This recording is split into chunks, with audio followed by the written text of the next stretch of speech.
안녕하세요. 매주 화요일과 금요일 오전 10시에 여러분들을 찾아오는 양구의 사바나 라이브 양싸라 오늘도 시작합니다. 네, 지금 이 시간이 3월 31일 맞죠? 3월 31일 오전 10시가 조금 넘은 시간인데 이상하게 평소와 상황이 똑같은데도 불구하고 유튜브 연결이 계속 안 돼요. 예, 그래서 지금 한 4분 정도 라이브 기다리셨던 분들 계셨던 걸로 같은데 라이브 스트리밍이 안 되는 관계로 일단은 지금 실시간 녹화를 하고 있고요. 이 녹화 방송 끝나자마자 바로 녹화된 버전을 업로드를 할 예정입니다. 처음에 시간 맞춰 가지고 기다리신 분들께는 죄송하다는 말씀 전해 드리는데 우리 문제라기보다는 유튜브 플랫폼 문제가 아닌가 생각이 됩니다. 그리고 이참에 말씀을 드리자면 지금 약간 고민을 하고 있어요. 이제 그 여러 가지 그 사바나 채널을 어떻게 할지도 좀 고민을 하고 있고, 그래서 여러분들께서 사바나 채널을 아끼시는 분들이 있다면 사바나 채널 계속 유지가 되어야 됩니다라고 좀 응원을 해주시면 좋겠어요. 이 사바나 채널을 어쨌든 간에 넓게 운영하는 구성원들이 다 여러분들이 잘 아시는 TBS 소속이잖아요. 근데 지금 TBS의 상황이 워낙에 불확실하고 안 좋다 보니까 사바나 채널을 계속 유지해야 되나 하고 회의적인 생각을 가지신 분들이 계시거든요. 그래서 어쩌면은 이 양싸라 방송도 사바나 채널과 함께 없어질 수도 있고 주 1회로 축소가 될 수도 있고 아니면은 뭐 이거 뭐 저만 그냥 하면 되는 거니까 저랑 양싸라 PD님만 하면 되는 거니까 뭐 계속 유지를 하더라도 예를 들어서 뭐 매주 화요일 금요일이 아니라 또 실시간이 아니라 뭐 다른 형태로 운영이 될 수도 있는 상황이기 때문에 여러분께서 한번 어 좋은 의견도 주시고 또 사바나 채널 그리고 양싸라 방송 유지되어야 된다라고 생각하시는 분들은 댓글로 응원도 해 주시고 그러면 좋겠습니다. 자, 오늘은 지금 녹화 방송을 하기 때문에 제가 평소에도 뭐 실시간 소통을 그렇게 많이 했던 건 아니지만은 약간 김이 빠지긴 합니다마는 그래도 준비해 온 내용을 해 보도록 하겠습니다. 자, 썸네일을 통해서 여러분들이 뭐 기대하셨을 수도 있는데 네, 오늘은 배터리에 대해서 좀 이야기를 해 보려고 합니다.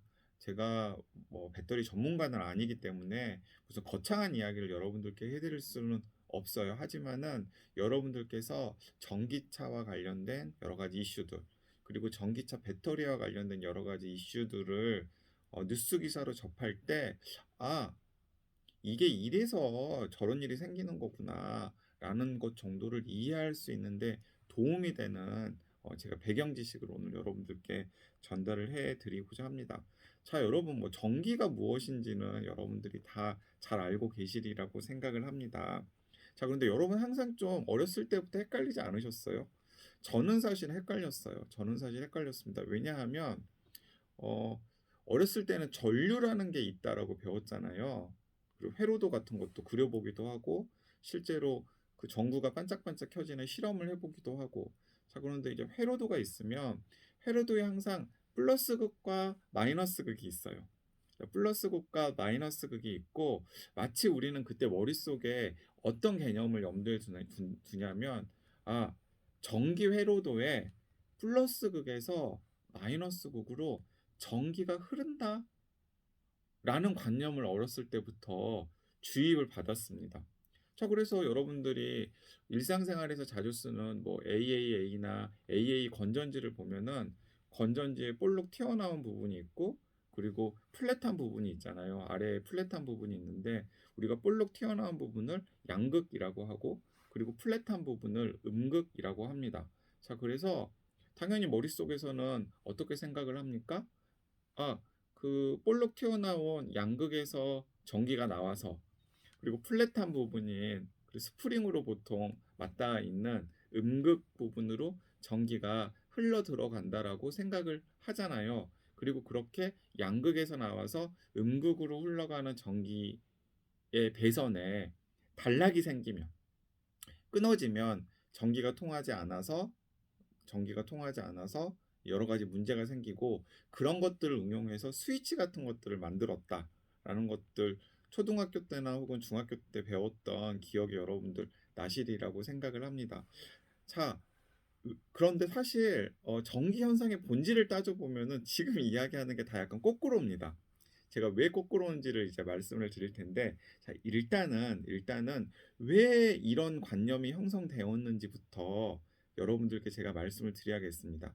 자, 예전에는 예전에도 사람들이 아주 오랫동안 전기 현상이라는 것이 있다라는 건 알았습니다. 전기 현상이라는 것이 있다라는 건 알았고, 그 시대에 과학 지식을 염두에 두고서 그 전기 현상이 도대체 무엇인지를 따지고 보다 보니까 사람들이 이렇게 생각을 한 겁니다. 전기 현상을 일으키는 어떤 물질이 있다라고 생각을 한 거예요. 전기 현상을 일으키는 어떤 물질이 있고, 그 전기 현상을 일으키는 물질이 어떤 조건 하에서 발동이 되면은 전기 현상의 결과물로서 뭐 불이 커지기도 하고 뭐 스파크가 일어나기도 하고 나중에는 번개가 치기도 하고, 이렇게 생각을 한 겁니다. 자, 그렇다면 그 전기 현상을 일으키는 물질은 흐르는 것 같다라고 생각을 한 거예요. 자, 그래서 전기는 흐른다라고 하는 관념이 생겼고, 전기가 흐르면 당연히 그 전기 현상을 일으키는 물질이 나오는 곳과 들어가는 곳이 있을 것 아니에요.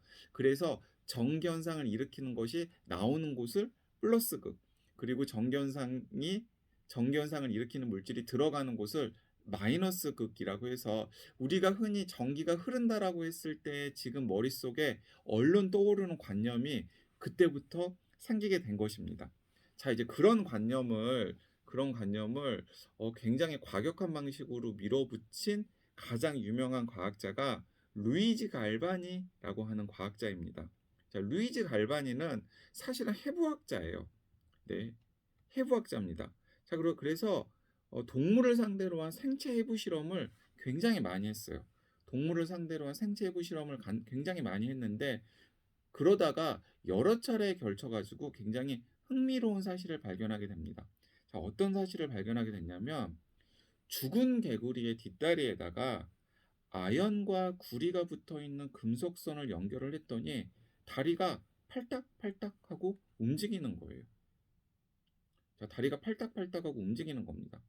자, 사실은 죽은 동물의 사체를 건드리다 보면은 그 죽은 동물의 사체가 이 갈바니가 개구리 뒷다리가 움직이는 것을 발견했듯이 움직이는 현상을 많이 볼 수 있습니다. 많이 볼 수 있어요. 자, 그런데 갈바니는 그냥 거기서 그친 것이 아니라 어 이게 전기 현상과 관련이 있을 수도 있겠다라는 데로 생각을 밀어붙입니다. 자, 그러면서 어떤 가설을 내놓냐면 동물 전기라고 하는 가설을 내놓습니다. 자, 동물 전기라고 하는 가설은 무엇이냐면, 우리 몸 안에 그 전기를 일으키는 물질이 있다라는 거예요. 자, 그 전기를 일으키는 물질이 있고, 어쩌면 그 전기를 일으키는 물질이 생명의 근원일 수도 있겠다라고 가설적으로 생각을 한 겁니다. 그래서 사람이 죽는다는 것 혹은 동물이 죽는다는 것은 그 생명의 근원이라고 할 수 있는 전기를 일으키는 물질이 어떤 원인에 의해서 작동을 하지 않기 때문에 사람이나 동물이 죽는 것인데, 외부의 어떤 자극을 통해서 그 전기를 일으키는 물질이 사람의 몸이나 혹은 죽은 사람의 몸 혹은 죽은 동물의 몸에서 움직이게 다시 활동을 시작하게 하면 생명 현상이 시작이 되고, 그 생명 현상이 시작되는 것이 부분적으로 관찰되는 것이 바로 죽은 개구리 뒷다리에 자극을 주면 다리가 움직이는 것이 아닐까라고 생각을 한 겁니다. 자, 이 루이지 갈바니가 이런 생각을 전부 다 한 건 아니에요. 어떤 건 가설의 형태로, 어떤 건 확고한 신념으로. 자, 가설의 형태는 생명의 근원이 어쩌면 동물 전기 안에 들어 있을 것이다라는 것이고, 확고한 신념은 무엇이냐면 동물의 몸속에는 전기를 일으키는 어떤 물질이 들어 있다라는 것입니다.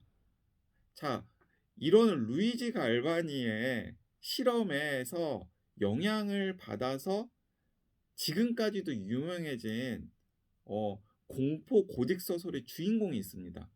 자, 뭘까요, 여러분? 맞습니다. 프랑켄슈타인의 괴물입니다. 자, 그 루이지 갈바니 그리고 루이지 갈바니의 조카 등등이 했던 일련의 실험들이 당시에 유럽 전역으로 확 퍼져 나갔습니다. 자, 그리고 그런 루이지 갈바니의 갈바니즘이라고 하는 것에 영향을 받은 당대의 지식인들과 교류하던 10대 후반의 여성이 있었어요. 그 여성이 바로 프랑켄슈타인이라고 하는 소설을 쓴 메리 셸리입니다. 그 메리 셸리가 1818년에 프랑켄슈타인이라고 하는 소설을 내놓았는데, 그 프랑켄슈타인이라고 하는 소설을 보면은 프랑켄슈타인이라고 하는 과학자가 시체를 짜깁기 해가지고 인간의 형상으로 괴물을 만든 다음에 그 괴물에게 마지막으로 생명을 불어넣는 장면이 나오는데, 그 생명을 불어넣을 때 가장 중요한 역할을 하는 게 바로 전기입니다. 그러니까 제가 방금 이야기한 거랑 이렇게 딱 일맥상통하죠. 자, 그래서 여러분들은 살아있는 동물의 몸속에 전기를 일으키는 어떤 물질이 들어있고, 동물 전기 이론이 19세기 초반 당대에 얼마나 많은 영향을 끼쳤는지를 이 프랑켄슈타인이라고 하는 소설로 여러분들이 아마 짐작을 하실 수 있으리라고 생각합니다. 자, 그런데 이런 루이지 갈바니의 이 동물 전기 이론을 놓고서 코웃음을 치면서 택도 없는 소리라고 비웃었던, 같은 시기를 살았던 과학자가 있었습니다. 사실 루이지 갈바니와 이 과학자는 처음에는 사이가 좋은 사이였다고 그래요. 근데 루이지 갈바니가 밀고 있는 동물 전기 이론, 갈바니즘을 이 과학자가 너무나 강하게, 신랄하게, 그리고 또 상당히 정확하게 비판을 하니까 나중에는 굉장히 서로 막 얼굴로 쳐다보지 않을 정도로 사이가 소원해졌다라고 하는데요. 바로 그 과학자가 누구냐면은 알렉산드르 볼타라고 하는 과학자입니다. 이 알렉산드르 볼타라고 하는 과학자는 여러분들 전기의 아버지 정도라고 생각을 하면 될 것 같아요. 그래서 이 알렉산드르 볼타의 공을 기리고자 전압의 단위인 볼트라는 게 있죠. 볼트. V자로 쓰는 볼트. 그 V자로 쓰는 볼트가 바로 이 알렉산드르 볼타의 이름에서 따온 볼트입니다. 자, 이 알렉산드르 볼타는 이 루이지 갈바니의 동물 전기 이론에 대해서 어떻게 생각을 했냐면 웃기는 소리라고 생각을 한 겁니다. 왜 웃기는 소리라고 생각을 하냐면 이 알렉산드르 볼타도 전기를 일으키는 어떤 물질이 있을 거라고는 생각을 했습니다. 전기를 일으키는 어떤 물질이 있을 거라고는 생각을 했는데, 그것이 개구리에 들어있는 것이 아니라 개구리는 단지 그 전기를 일으키는 물질이 지나가는 길이고 전기는 다른 곳에서 나와서 그 개구리를 통해서 다른 곳으로 들어갔다라고 생각을 한 겁니다. 들어갔다라고 생각을 한 거예요. 그리고 죽은 개구리는 전기가 통하는 길일 뿐이기 때문에 그 길이 전기가 통하는 길에서 나타나는 어떤 현상으로 개구리 뒷다리가 움직이는 거지, 개구리 자체에 전기를 일으키는 물질이 들어있지는 않는다라고 생각을 한 겁니다. 자, 그러면서 이제 가만히 루이지 갈바니의 실험을 재현을 해본 거죠. 자, 그랬더니 이 알렉산드르 볼타는 어떻게 생각을 했냐면 이렇게 생각을 한 거예요. 이 갈바니의 실험에서 주목을 해야 될 건 개구리 뒷다리가 움직이거나 개구리 사체가 아니라 개구리 뒷다리에 연결한 금속선이 본질이다라고 생각을 한 겁니다. 자, 아까 어떤 금속선이라 그랬죠? 아연과 구리가 붙어 있는 금속선이라고 했잖아요. 그래서 루이지 갈바니는 구리나 아연과 같은 금속에서 전기를 일으키는 물질이 나와서 다른 금속으로 들어갔다라고 생각을 한 겁니다. 자, 그래서 한번 실험을 해본 거예요. 어떤 실험을 해보냐면 구리와 아연 같은 서로 다른 금속을 소금물에 넣고서 전기 현상이 일어나는지를 확인을 해본 거예요. 자, 그랬더니 아니나 다를까 구리나 아연을 소금물에 넣고서 관찰을 해봤더니 전기 현상이 일으킨다라는 사실을 확인을 한 겁니다. 개구리 뒷다리 같은 게 없어도.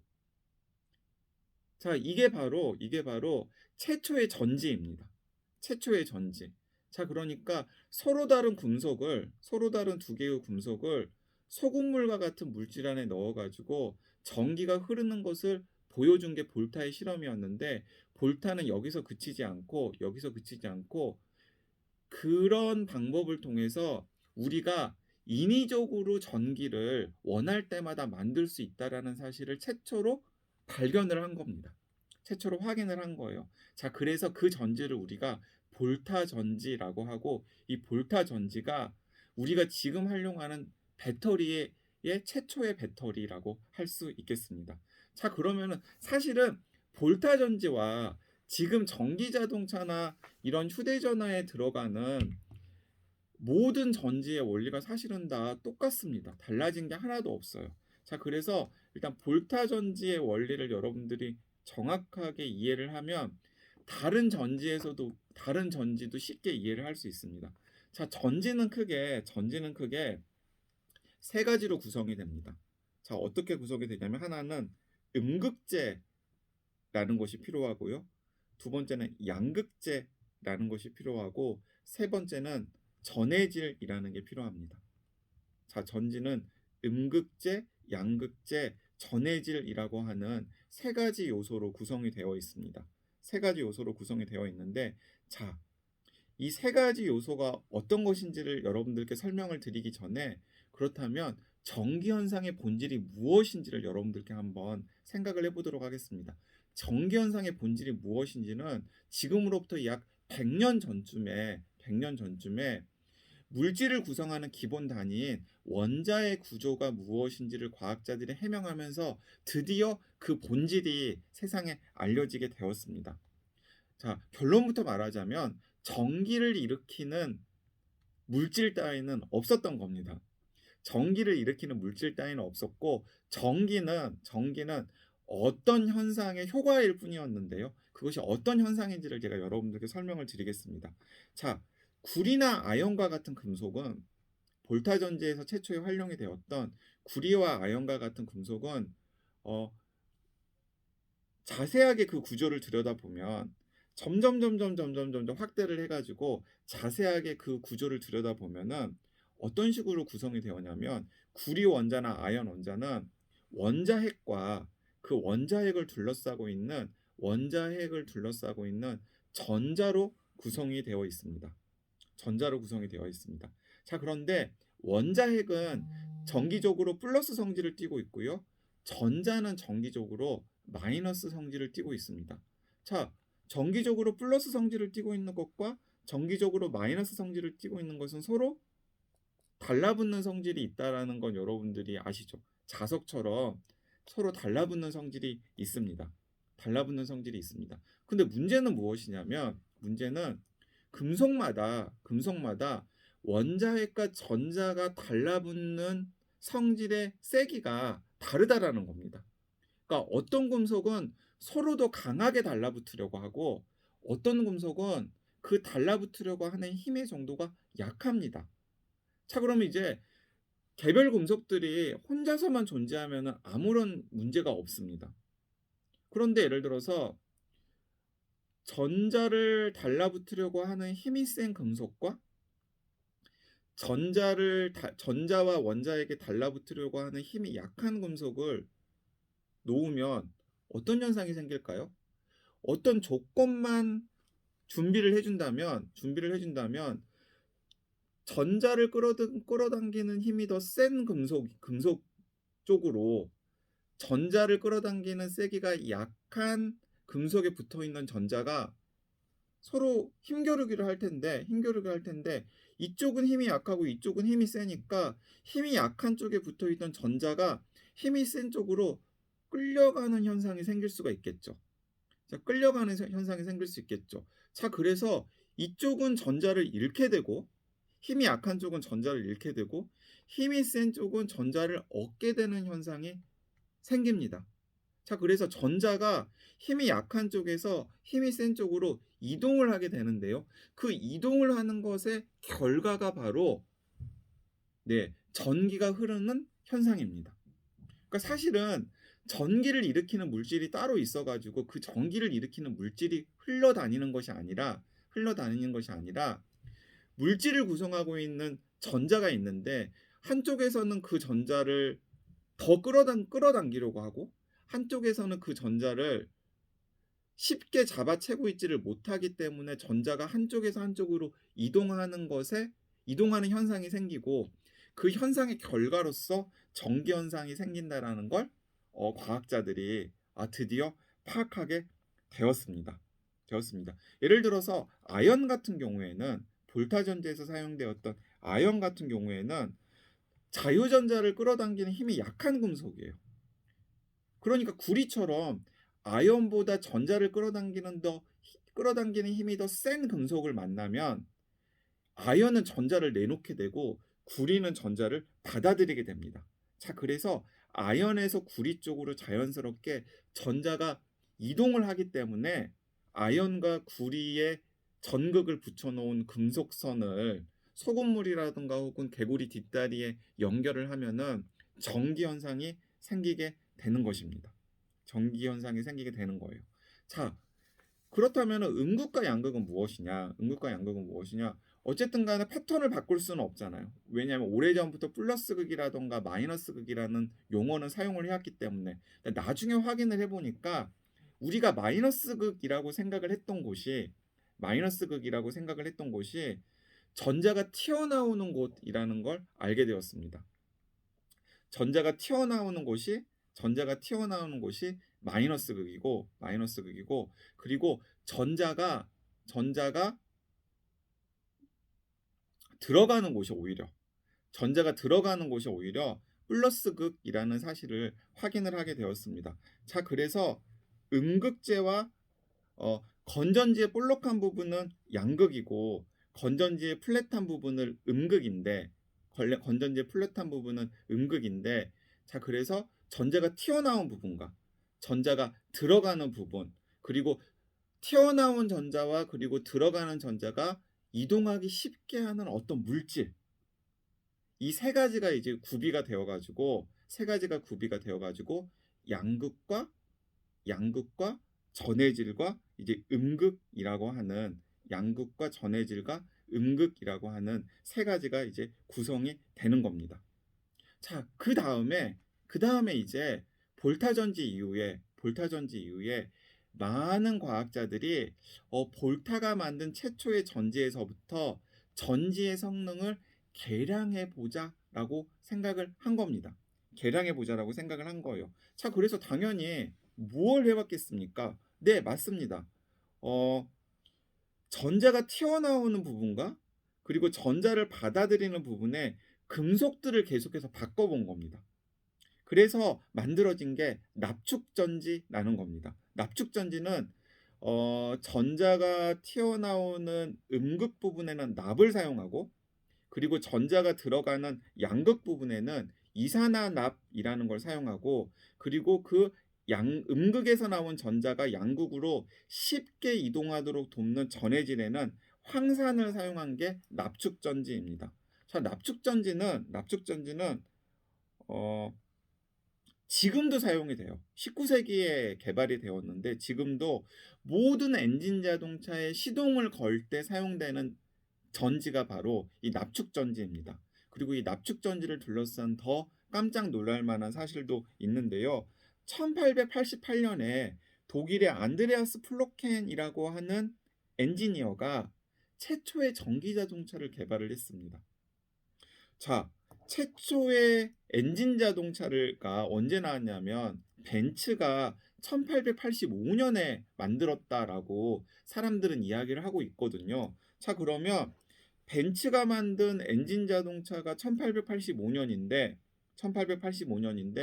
불과 3년 뒤인 1888년에 안드레아스 플로켄이 전기 자동차를 만든 겁니다. 근데 그 안드레아스 플로켄이 만든 전기 자동차에 들어갔던 전지가 바로 음극재는 납, 양극재는 이산화납, 전해질은 황산을 사용했던 납축전지를 이용한 전기 자동차였던 겁니다. 그러니까 불과 3년 차를 두고서 3년 차를 두고서 오늘날 고급 자동차의 상징의 이름으로도 사용이 된 벤츠라고 하는 엔지니어가 엔진 자동차를 만들었고 1888년에는 안드레아스 플로켄이라고 하는 엔지니어가 전기 자동차를 만들었던 겁니다. 그러니까 19세기 후반부터 이미 엔진 자동차와 전기 자동차는 경쟁을 하기 시작했고 처음에는 사실 전기 자동차가 약간 우위였습니다. 그러니까 제가 본 기록에 따르면 20세기 초반에 미국 뉴욕에 있던 자동차의 절반 정도는 전기 자동차였다고 합니다. 근데 당시만 하더라도 가솔린이라든가 디젤 엔진 자동차의 성능이라고 할 것이 전기 자동차에 비해서 그닥 시원치 않았기 때문에 전기 자동차가 훨씬 경쟁력이 있었던 겁니다.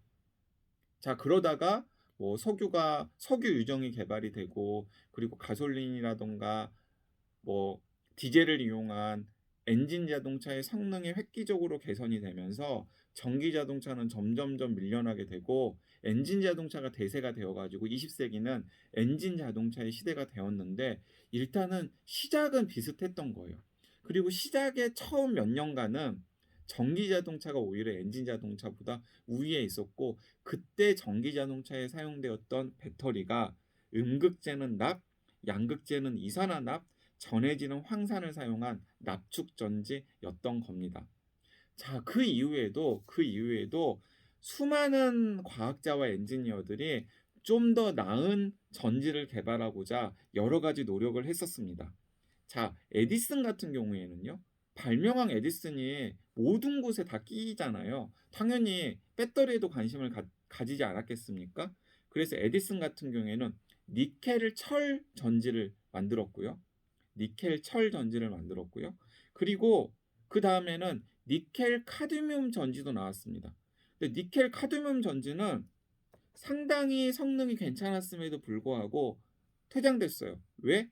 니켈 카드뮴 전지에 들어가는 카드뮴이 인체와 환경에 너무나 안 좋은 영향을 미치는 중금속이었기 때문에 니켈 카드뮴 전지는 퇴치가 되었고요. 그 다음에 나온 게 니켈 수소 전지입니다. 근데 니켈 수소 전지는 소형 가전제품 등에 널리 쓰이기 시작했는데 왜냐하면 1980년대부터 휴대용 가전제품이 등장을 하면서 휴대용 가전제품을 가동시키기 위해서 배터리가 필요했거든요. 그래서 니켈 수소전지 같은 것들이 개발이 되었는데 니켈 수소전지는 소형 가전제품에 쓰였는데 부피는 크고 그 큰 부피에 비해서 용량은 작아 가지고 그다지 어 시원치 않은 평가를 받으면서 많은 과학자나 엔지니어들이 니켈 카드뮴 전지나 혹은 니켈 수소 전지보다 더 나은 배터리가 없을까를 고민을 하면서 다양한 시도들을 하게 됩니다. 자, 그러다가 1990년대 초반에 개발이 된 게 리튬 이온 전지입니다. 리튬 이온 배터리이고요. 이 리튬 이온 배터리는 지금 여러분들이 머릿속에 생각하는 지금 현재 사용하는 거의 모든 배터리는 모두가 다 리튬 이온 배터리의 한 종류 혹은 개량형이라고 생각을 하시면 됩니다. 당연히 휴대전화에 들어가는 배터리도 리튬 이온 배터리고요. 자, 그리고 전기차에 들어가는 배터리도 리튬 이온 배터리입니다. 자, 오늘 사실 좀 더 여러분들한테 지금 현재 이야기를 좀 해 드리려고 했는데 리튬 이온 배터리까지 오는데 말씀을 드리다 보니까 이미 거의 30분이 지나 버렸어요. 자, 그래서 다음 시간에는 이게 배터리는 워낙에 말씀드려야 될 정보들이 많기 때문에 오늘은 배터리의 역사를 제가 한 30분에 걸쳐 가지고 정말 짧고 거칠고 간략하게 살펴봤고요. 다음 시간에는 리튬 이온 배터리가 어떤 원리로 만들어져 있는지 사실은 똑같거든요. 볼타 전지도 양극재, 음극재 그리고 음극에서 나온 전지가 양극으로 잘 들어가도록 돕는 전해질 이 세 부분으로 나누어져 있다고 그랬잖아요. 지금 사용하는 리튬이온 배터리도 똑같습니다. 자, 전자가 나오는 음극재가 있고 그리고 그 전자가 들어가는 양극재가 있고 그 전자가 잘 흘러가도록 돕는 전해질이 있습니다.